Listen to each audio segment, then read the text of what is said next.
Welcome to Jim's Kitchen. It's time for another vintage recipe from the past.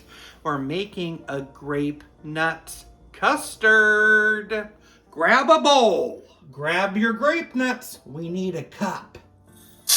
1 cup of sugar. 4 cups of milk.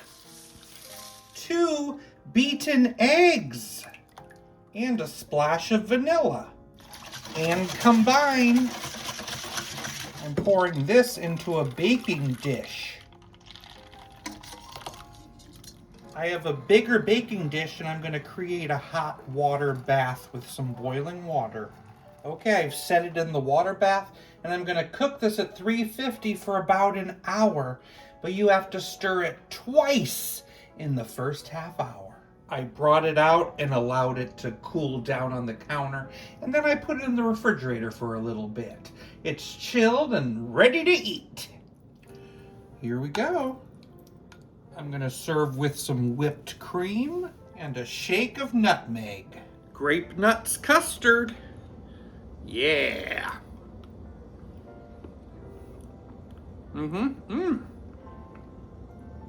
It definitely has that grape nuts flavor.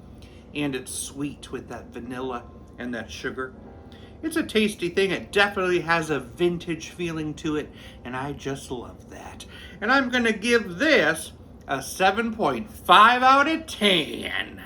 People say it takes years to learn how to replace a door bolt.